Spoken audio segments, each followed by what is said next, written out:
Well, hey, alpaca pals. I know it's been a while since you've seen us in your feed, and that's because Katie and I are taking a summer break, which has been really nice.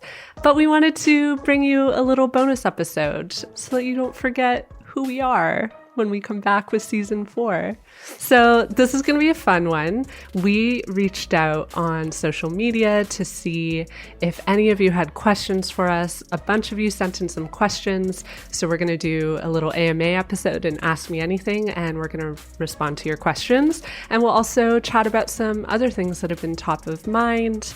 So welcome to this bonus episode of Alpaca My Bags. Let's get into it. So I'm here with Katie, producer extraordinaire. Hey, Erin. Katie doesn't get to be interviewed often, so this is exciting. I get to ask you questions. And normally when I'm interviewed, it's about podcasts, and now I'm being interviewed about fun stuff and us and this podcast and travel, and I'm very excited for a change of pace. Yeah, and it's also fun just for you and I to get to chat because we make this podcast together, which is tons of fun. And obviously we get to spend a lot of time together, but we don't actually get to spend that much time talking to each other. So this is fun. I love that we get to do this. Except for when we're visiting horses and we spend lots of time together just being surrounded by horses and camping. Yes. So Katie and I had a weekend away together for the first time. We hadn't seen each other in a year because of this pandemic. So this was our reunion, and we went on a little road trip to Eastern Ontario. We got to visit alpacas. We got to go camping. We got to meet tons of horses. Erin,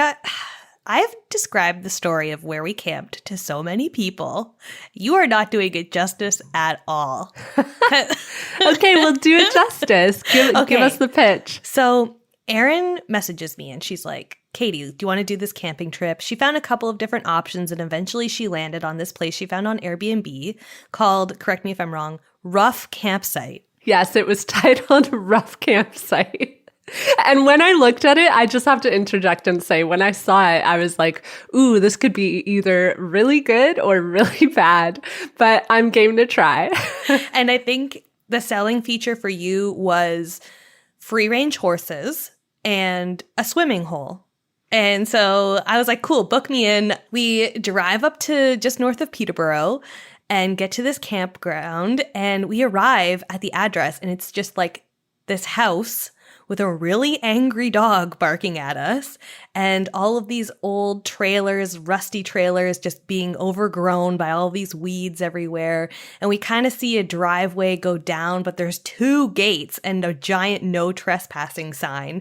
And this mannequin dressed up in army camo. And it was a G.I. Joe. Yeah, it was a G.I. Joe. Yeah. Honestly, it was apocalyptic. I was like, this is the start of a horror movie. I was like, we are going to die this weekend. 100% we're going to die, but at least we'll be together. So we sit there for 30 minutes being like, where do we don't want to go up to the house where the angry dog is and say, hey, we're here. So we just sit there and then we're like, okay, we'll call her. So we call and we talk to the owner of the property and she's like, oh yeah, just come in through the gates. The gates are just there to keep the horses in. So just open them up and drive right through and I'll meet you right at the end of the driveway. So we drive on through and the first thing we see is butts. And we see this lady turn around who's fully clothed, but she's standing next to this 60-year-old naked man. And she walks over to us and she's like, hey, Erin, Katie, welcome. Welcome to the campground. And the best part was her telling us where we could camp because she was just sort of vaguely gesturing left, right, back, forth. Hold on. Oh, there's spots Can we over back there. up though? I just have to say one of the first things she said to us, because maybe it was our faces. I had forgotten that there is a line in the Airbnb listing that says nudist welcome. And I had skimmed over that because I was like, whatever, I love nudists. That's great. And so I'd forgotten. So when we drove in and the first thing we saw was naked people, I think she must have seen on our faces that we were a bit surprised because the first thing she said was, oh, did I not warn you about the nudists? I thought that was so funny. It was so good. And she was like, as she's giving us those vague directions to where we could set up our tent, she's also telling us about all of the parties that are there this weekend. So, we've got the nudists here this weekend. We've got a swingers group here. They're staying over vaguely gestures to like the forest. We've also got the singles group. So I don't know if you ladies are single, but blah, blah, blah. Oh, and then there's some girls here having a birthday party. Like, it's just so casual. And she's like, you are more than welcome to go hang out with the nudists. They're all super friendly. You don't have to, you can wear your clothes. Like, I was like, yeah, we've been to Hanlon's Beach. We know. yeah, we've seen some butts in our lifetime. And then also, the other fun fact about this place was that there had been movies shot there. So there was all these old movie sets, including like a full-on pirate ship in the middle of the field, where she was like, yeah, we've had raves here before, and like all of these like witchy parties. And just like, this place was basically like Burning Man in Ontario. Yeah, it truly was. And then also a highlight of the two other stories about this camping trip, because it was just too funny. First of all, we ask where the swimming hole is because we were all excited about swimming. And she just vaguely gestures to where it might be. Follow the yellow markers. Oh, we'll find it. We never found the swimming hole. We went on like the biggest hike, trekked through the river, got all the way up to the main road and never found the swimming hole. And then when we were joking about how this is the type of place that you have to be on like mushrooms to find the swimming hole. It just doesn't exist until you're on another whole level of your mindset. Yeah. And then we saw her and she was like, we were like, we tried to find it and we couldn't find it anywhere. And we got all the way up to the road. And she, oh, you did? That's where it is. It was right there. I really think it could just be a hypothetical swimming hole because we ran into some other people there. This young woman was like, I've been coming here for 5 years and I haven't found the swimming hole. We are the swimming hole. So since season 3 wrapped, there are some like little updates that I think we should give everyone.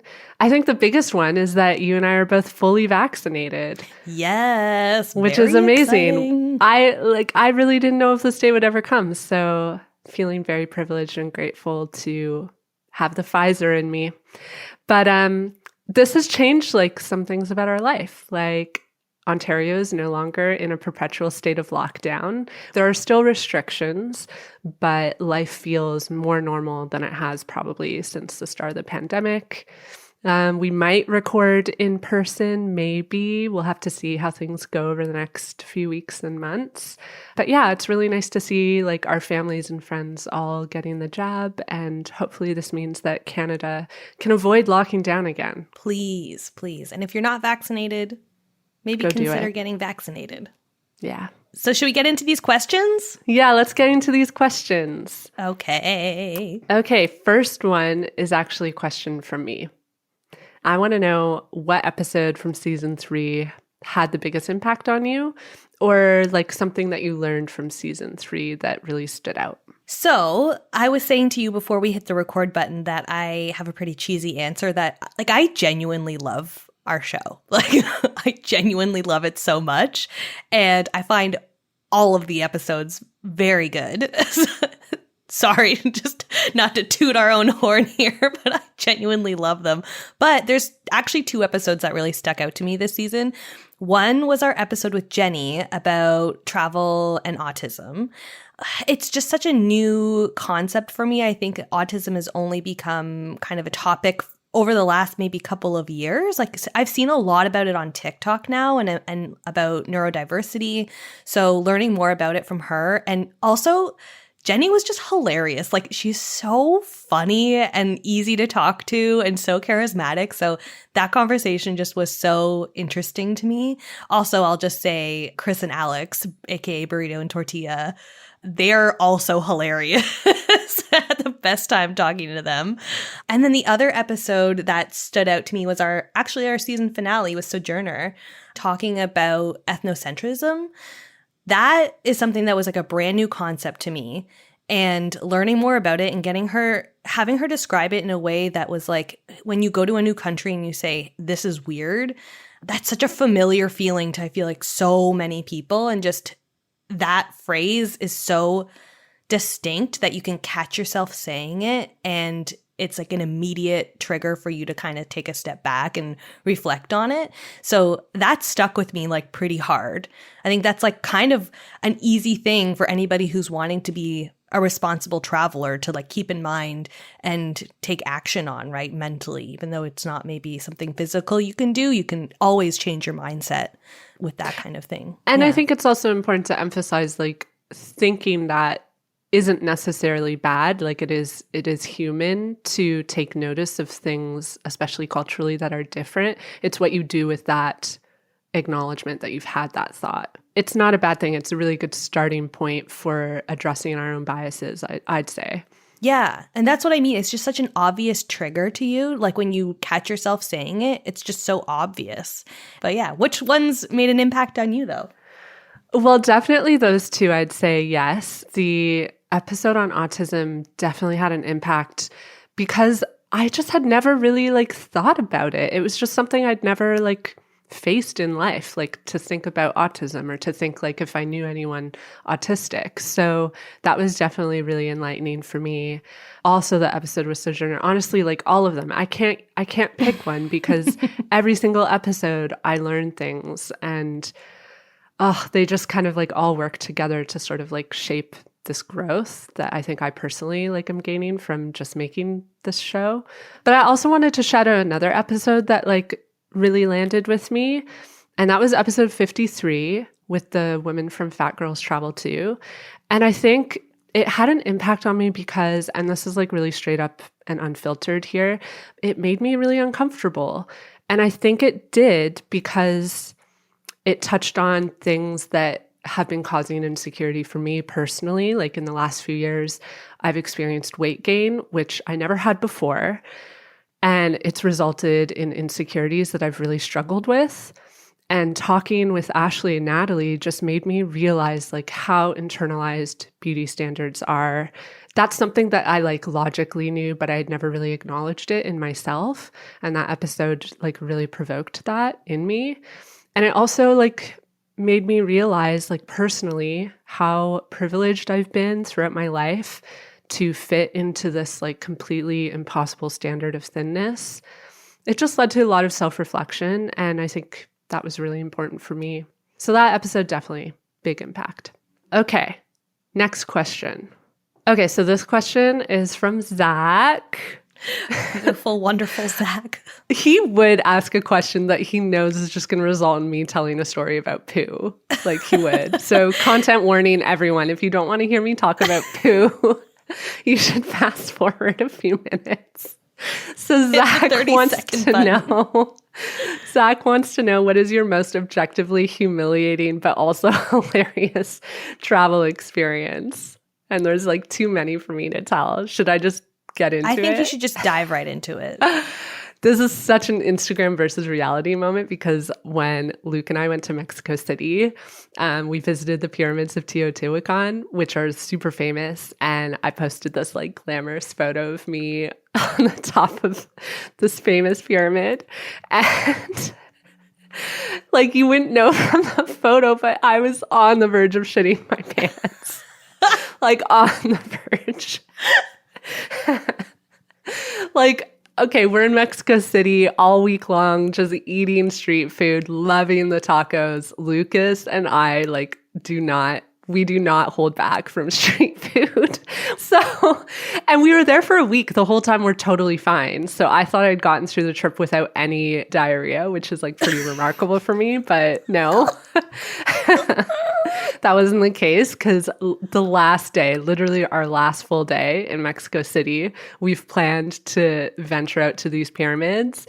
I woke up and just had explosive diarrhea, It was so bad. And I crawled into bed and I was like, Luch, I don't know if I can do it. And he was like, you can do it. It's our last day. Like, you can do it. You have to do it.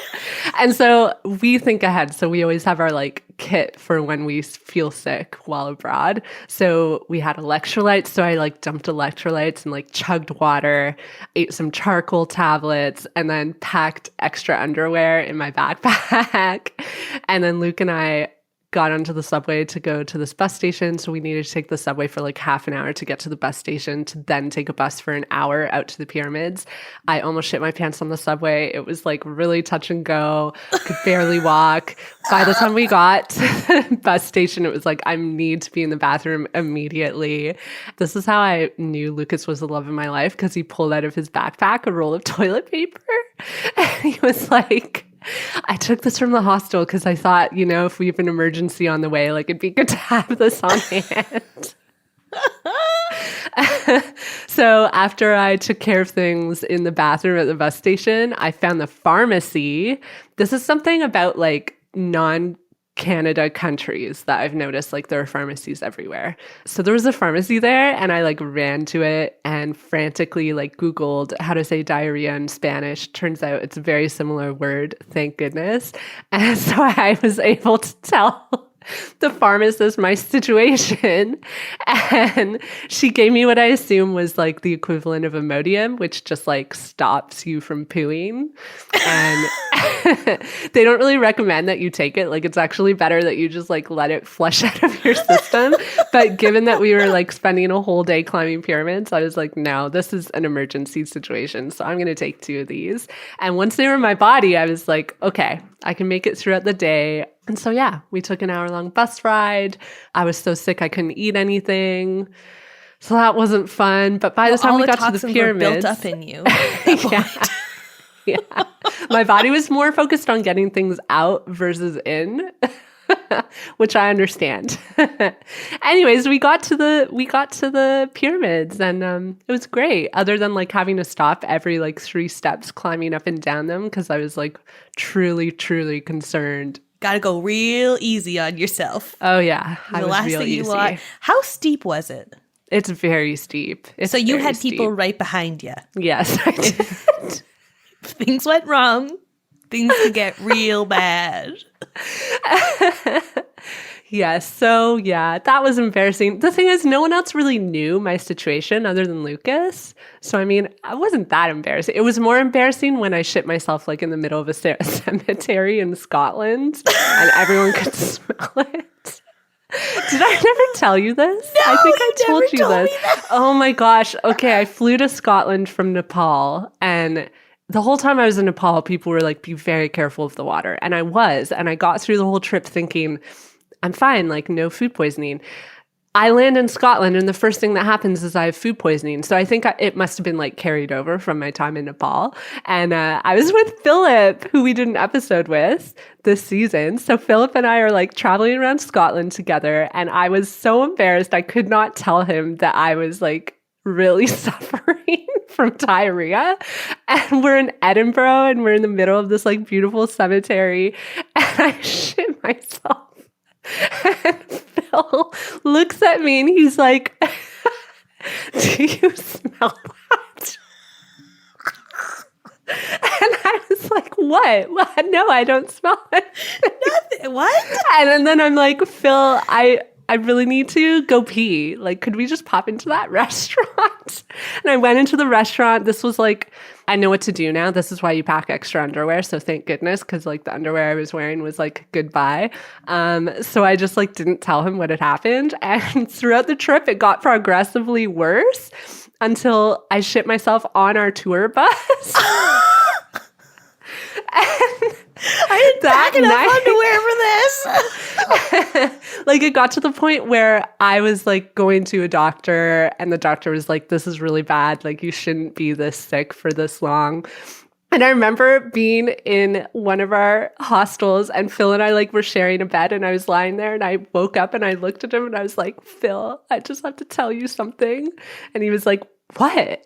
I was like, Phil, I've had like really bad food poisoning and I keep shitting myself like every day of this trip. You guys are like BFFs. I was like, is this the first time he's going to hear of this podcast? No, he knows. He knows. It's because I was so embarrassed. So maybe that's like a more objectively humiliating story. I'm really proud of you for being so vulnerable on the podcast. Oh, thank you. I mean, this is another life update. I'm now in therapy, and I think it's like really helping me open up about the like realities of my life. For your butt? No, mental therapy. Okay. I could probably use like physical therapy too, though. Who knows? I'm really glad to hear that. Okay, well, our next question was submitted by Danica, and she's asking for tips and tricks to deal with reverse culture shock after living abroad. This is such a good question because I feel as though we have talked about culture shock on the show, but always in the context of going somewhere else. We've never really talked about what happens when you come home from being abroad. And I can definitely say I have experienced shock, like adjusting back to life, coming back from living abroad. And I think part of it is that when you're living abroad, your life is so different. Like everything is different. And in a way, it's like kind of exceptional because you're living this sort of dream life. And then when you come home, it can be tough because you're just going back to normal. And you don't have the stimulation anymore of, just like being abroad and discovering new things every day. Yeah, so I can definitely confirm it is a tough transition to come home. And I think a lot of the tips and tricks I have are kind of similar to the tips I would give for when you're experiencing culture shock. First of all, just go slowly. Like don't dive immediately back into your regular at-home life. If you can take some time to just chill out and settle back in, I think that helps a lot. Keeping a journal, just write about like how you're feeling, write about what you're missing. I think that's something I've experienced when I come home is just this like deep feeling of, sometimes it's sadness, just like missing that I'm not doing what I was doing before. When I came home from living in Europe, I missed the life I had created in Europe, which is totally fair. I was almost mourning that life. And so keeping a journal is one way to help work through those feelings, I think. Also, like mental health, therapy, whatever you need to do to take care of your mental health, because I think like any kind of big transition, which coming home is, can benefit from mental health support. And I mean, Emily even said in one of our episodes this past season, like everyone should be in therapy right now and all the time. So yeah. Another big help for me is finding and knowing my at-home travel community. I actually made this podcast partly because I just wanted to talk about travel.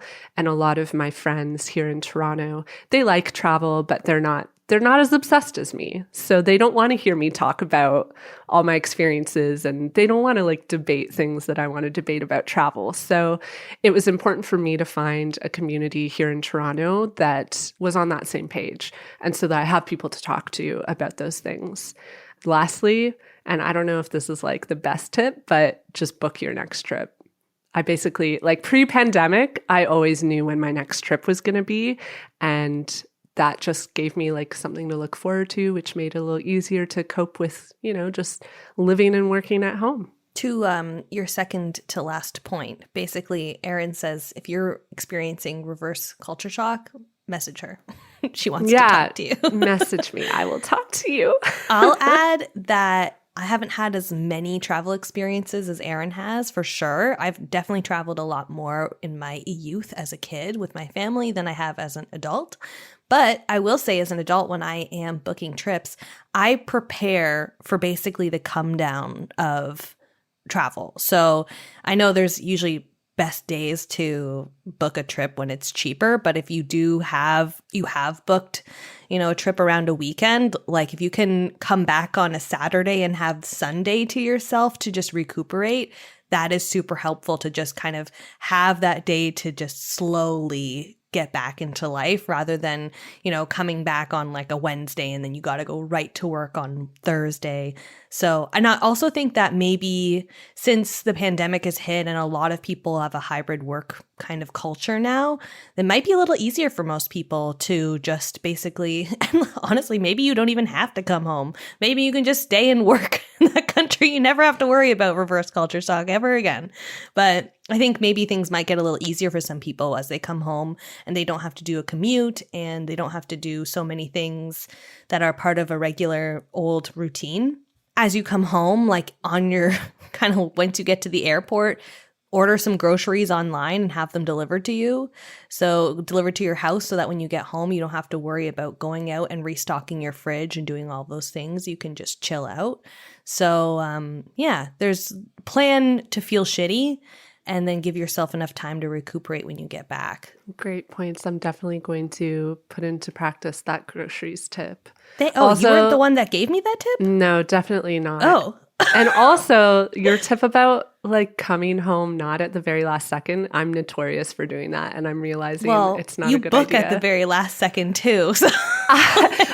Katie, this is terrible. I have booked flights that land in Toronto at 7 a.m. and then gone directly to the office on a Monday. This is the thing. You and I have very different travel styles, I think, because you are such a traveler. Like, you can just up and go. I don't know how you change your mindset that quickly, and maybe you don't. But for me, like when I've planned a trip, I start packing for it about like a month and a half in advance. Like I've already got like on somewhere in my house, there's like little piles of clothing that are starting to stack up that I'm like, ooh, this is perfect. I'm not going to wear this for the next month and a half. I am coordinating like literally everything for so long that I'm like already in vacation mode by like 3 days before we leave. And then that means that all of my work that I'm doing before we leave has very much suffered because I'm not paying attention to it. But at that point, priority is life, and priority should always be life and enjoying life. So it's so funny. And then I plan ahead to like basically slowly come back to life when I come back. I think if you traveled with Lucas, you would have a conniption because he literally does no planning, nothing until probably 5 hours before we're heading to the airport. I can't. No. Sometimes we'll land in a country and I'll be like, what do you want to do? And he says, let me do some research. And I'm like, we're here. We're here now. Well, okay. This just reminds me of the first time we went camping together. It was me, Mark, you, and Lucas. And Mark and I come with like everything. And also we planned on this, like, because I already have a shit ton of camping gear because camping is very much my thing. So I was like, yeah, you guys just come with like whatever. I'll take care of everything. You came with a tent that wasn't even functional. It was the one thing. And then I find out in our recent camping trip that you don't even normally sleep on an air mattress. You just sleep on the cold, hard ground. I'm like, you guys really don't plan ahead very much, do you? You're just like, we're going and we'll figure it out when we get there. And like, I can appreciate that, but like, damn, I don't know honestly, how you do it. I realize it makes it look like we're bad planners, but really what this boils down to is Lucas and I are like super frugal. Literally, we just don't want to spend money on sleeping mattresses. That's literally it. And we don't want more stuff. We have such few things. Okay, on to the next question is from Anuj, who has also joined us on the show before. How do you come up with ideas for episodes? All right. Well, it's definitely a joint effort. I mean, Katie and I like bounce ideas back and forth a lot. And Katie brings like tons of great ideas. On my end, basically, I am just always thinking about topics. Sometimes inspiration comes from reading articles online or from reading threads that I'll see in a post in one of the travel forums I'm in. Other times I'll find it from news. So for example, our episode Unpacking Travel Privilege in Southeast Asia, that was inspired by news coverage of an American who was deported from Indonesia this year. So when I read that story, I thought, oh, like this is like such an example of travel privilege, and it'd be interesting to talk about it in the context of Southeast Asia. So yeah, actually I get a lot from the news. I'm just always looking out for sort of like controversial travel news, and I build a lot of like concepts for episodes around that. We do get ideas from our listeners, our alpaca pals, and Anuj being one of them. India was an idea that you had and you wanted to explore. And then Anuj kind of reached out to us and was talking about his experience. And we were like, okay, we need to dig into this harder. Mm-hmm, absolutely. Anytime a listener messages us an idea or a topic that they're interested in, I wish I could show you alpaca pals. the spreadsheet that I have of topics, I could probably make the show for like 10 years just from here on in, because I just had every single idea. So when we were putting together the ideas for season 4, which is launching in October, it was mostly just pulling from like this bank of ideas that we already had. The timing for an episode will often depend on like when we find the right guest for it. So sometimes that can be like the deciding factor, because I'll know what the topic is, but I want to know that I have the right guest for it. Yeah. So for example, like the colonialism and ethnocentrism episode, we have been wanting to do that for, I think, since season 1 or 2. And it only happened at the end of season 3 because we finally found Sojourner, who we thought was the perfect fit for that episode. That's basically it. I'll come up with the ideas and then I run them by Katie. Yeah, I think like as a behind the scenes sort of thing is we do really kind of ruminate on an idea until we can find the perfect guest to talk about it. Because something that always really stuck out to both of us was make sure, like really evaluate if you're the right person to tell the story. And this is something that's actually, caused Erin and I a little bit of anxiety as we plan episodes too, because we really sometimes there's episodes that we do that we're like, oh man, like we really start to question whether or not we should even be involved in the episode at all. And and honestly, it's a tough thing that you have to dive through, because we really, really want to make sure that the right person is telling the right story and that it's not us, two privileged white women telling other people's experiences, because that is something that we want to stay as far away from as possible.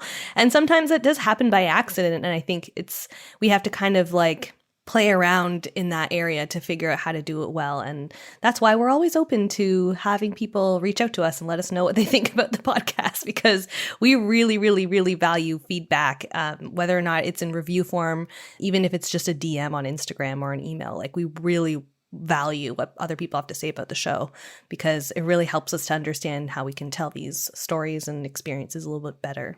And I also think like an important thing to note is that in the future, I think some of our topics will be touched on again a second time, because as much as you want to find like the perfect guest to tell a story, that doesn't account for the fact that like people have different experiences. You can't like define one event or one story by one experience. And so I do think it's important to like talk to various people related to a topic sometimes, because yeah, you can't put the weight of it on one person. It's important to get like different perspectives on a story. So, we've only made 60 something episodes. Only. And a lot of those topics, I think like there's tons of space for us to revisit again in the future to sort of expand our understanding of them. So that's exciting. Okay, Erin. Well, can you talk about a trip that you're the most excited to take once it's safe to travel again?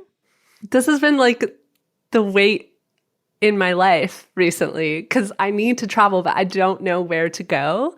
And because I'm struggling with deciding like where I feel comfortable going, where I think is a responsible place to go, given that like the rest of the world is still very much in the height of the pandemic. So I've just been like quite conflicted on it. Lucas and I were very, very close to booking a trip to Iceland, but then we ran into problems understanding whether we were eligible to not quarantine. Technically we are, because we're fully vaccinated, but we weren't sure that our paperwork was going to suffice with getting us in quarantine free. And so ultimately we decided not to do that trip, which was a bummer, because we felt like that was a good place to go. It's just on the back burner. And that kind of also pointed to like how travel is different now. It's definitely much more complicated, because that's not something I would have had to think about planning a trip. I would have just booked it. So yeah, been debating this, but my next trip just fell into my lap recently. I'm not sure if I told you. So one of my closest friends, Adele, she and I met when we were living in the Netherlands and have stayed close over the years. She lives in Russia and she's coming to the US for a wedding in September. So of course we need to have a reunion. She wasn't able to get a visa to Canada, which means I am going to the US and we are going to meet in New York City. So literally last night I booked an Airbnb in Queens. And It's a part of New York City. I've been like a couple times because she lived there for several years. So while she was living there, I would go to New York like at least once every few months. But I haven't been to Queens. So we're going to stay in Queens and explore that area. I'm probably going to bring Lucas, which is exciting because he's never been to New York City. People are like very vaccinated there, which is exciting. So hopefully we'll get to like actually do some tourist things. We'll see. That's so exciting. I'm so happy for you.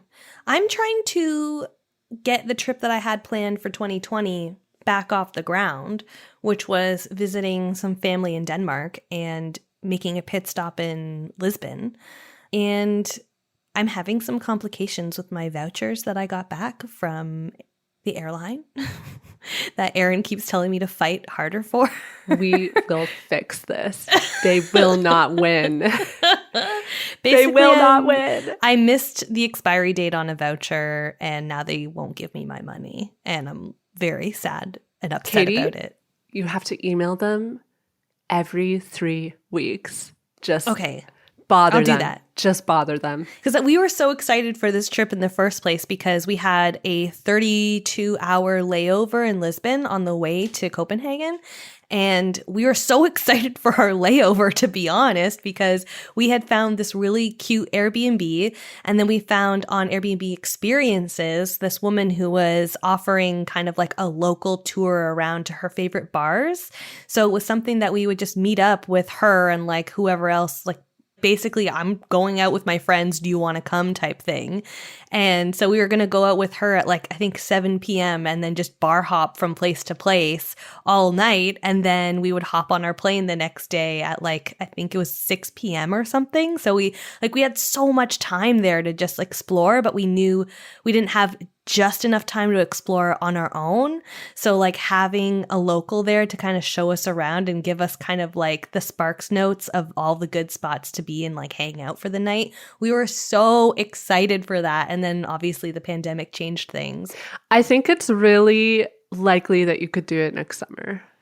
I think so too. And that's what I'm like hopeful for. And I really would like to recreate that trip and probably spend more time in Portugal. You should. Lisbon is incredible. They actually have a really good walking tour that I tell everyone if you're going to Lisbon, like the first thing you need to do is do the free walking tour. Mm-hmm.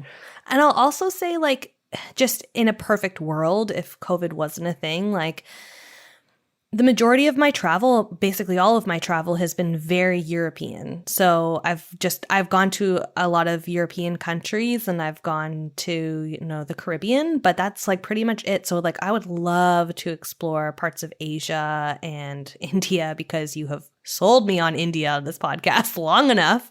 We just have to see where the world ends up at this point. So okay, Katie. There's something I've been thinking about that you and I should do together, and that's go to Mongolia. Because I Googled, and Mongolia's vaccine campaign is really good. Like, their percentages are going up, like, really fast. Okay, so I feel like let's hit up Eternal Landscapes. Let's go. That's what I'm thinking. I think, like, you and I doing that trip together would be so fun. They have horses. Excited. They have wild horses. There's horses! I love horses! So I don't know, like next summer? Yes. On a sidebar here, I am a full-time freelance podcast producer. Alpaca My Bags is my baby, my labor of love. Erin is not my client. We are very much partners doing this together. But one of my clients is a equestrian brand. So like I've been producing podcasts about horseback riding over the last year. And so I think I've become a horse girl. I think you have. I'm right on the verge. I love horses. They're amazing. Well, I told you about I had like kind of a bad experience horseback riding once. So I'm a tentative horse girl. Tentative. You like being around horses. I like being around them. Not sure I want to ride them. Not on horses. Okay, let's get into this next question. And Erin, I think you're going to need to elaborate on it for me because this is something new to me. What are your thoughts on revenge travel? I've never heard of this phrase before, so maybe you can elaborate. You probably haven't heard of it because it's a pandemic phrase.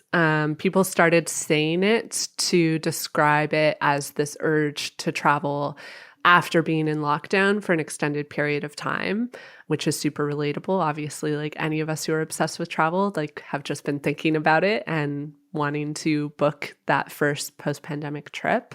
So that's one description of it that I've seen. But there's another way I've seen it described, which I am not sure I like.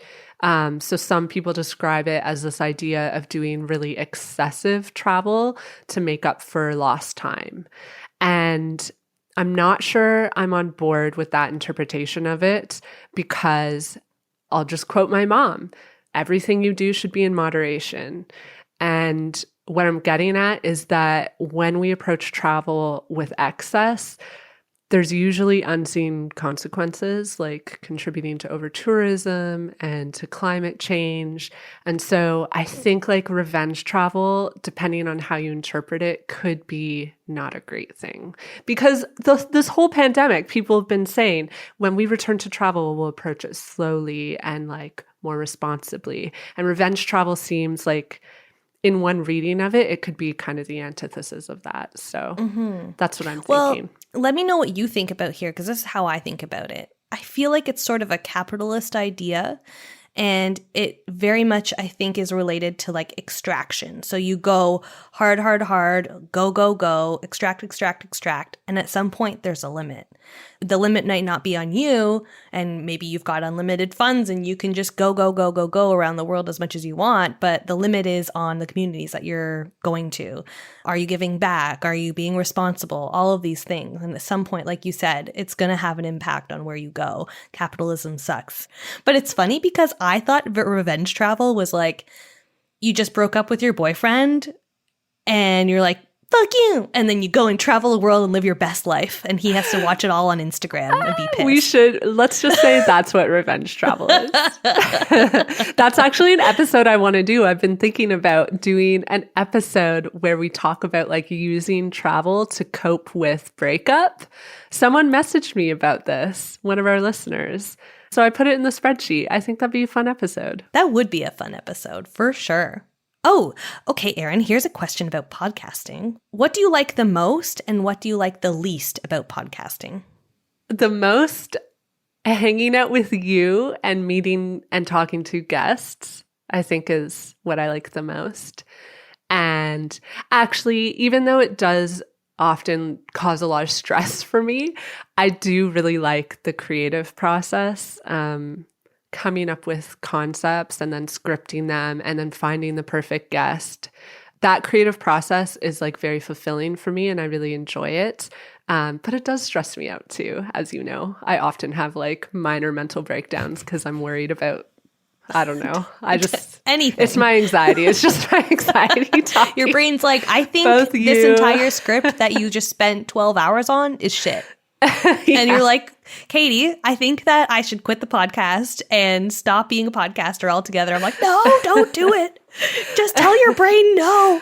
This podcast is truly a roller coaster of emotion for me because some days like I absolutely love it and I'm so proud, and other days I'm like, what am I doing? Like you and also Zach, like Zach has had to call me and talk me down. He had to talk me down once because someone left a comment on our social media and I was just like completely spiraling. Yeah, thank you, Zach.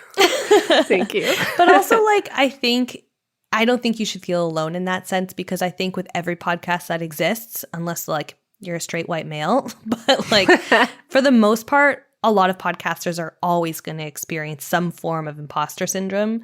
And I think especially since you care so much about the episodes that we're making, there is a level of imposter syndrome there where you're like, at some point you are going to just like reevaluate who you are and why you're doing this. And it's important to do that too. Like I think having those moments of imposter syndrome and reflecting on what you're doing is important. That kind of self-awareness is really important to do a podcast right.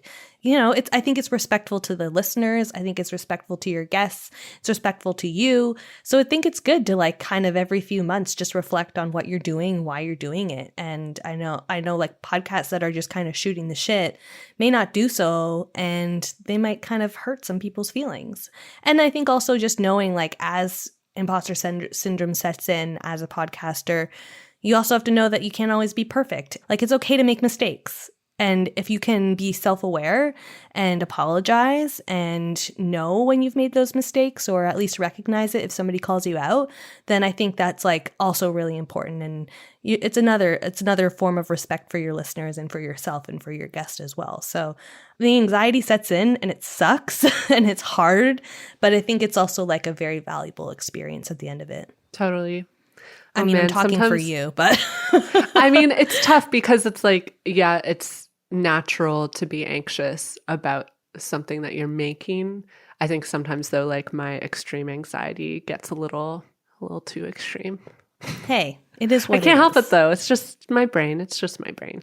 But I do wish deeply at times that I had the confidence of a straight white cis man. You have to exude that energy as a podcaster, but like to a certain degree. Is this why Joe Rogan is so successful? Probably. It is, Erin. It is. Okay. Let's not talk about Joe Rogan. I can't go there. I can't go there. He doesn't even deserve our air. No, he does not. Okay, what do you like most and what do you like least about podcasting, which is the thing you do literally all day long, every day?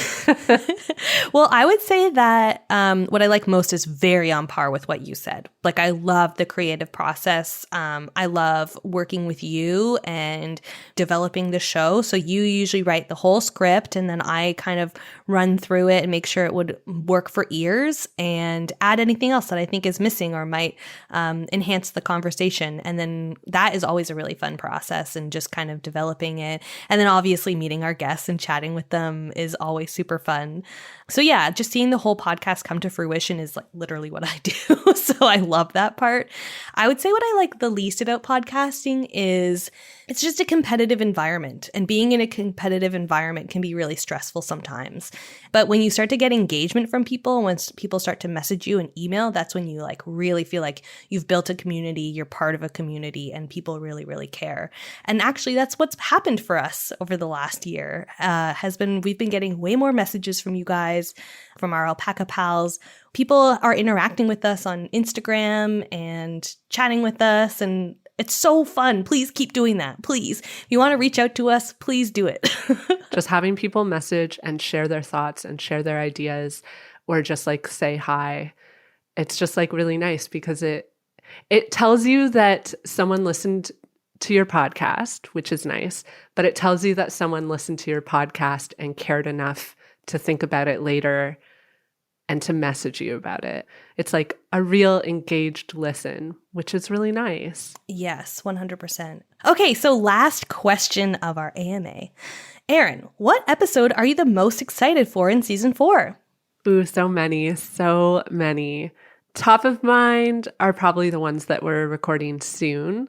We are working on an episode about how to decenter yourself as a traveler, which I think is going to be a really important topic, especially as people, especially in North America, start thinking about travel again. And we're also going to be potentially interviewing James Mwenda, who until recently was one of the caretakers for the last 2 northern white rhinos in the world.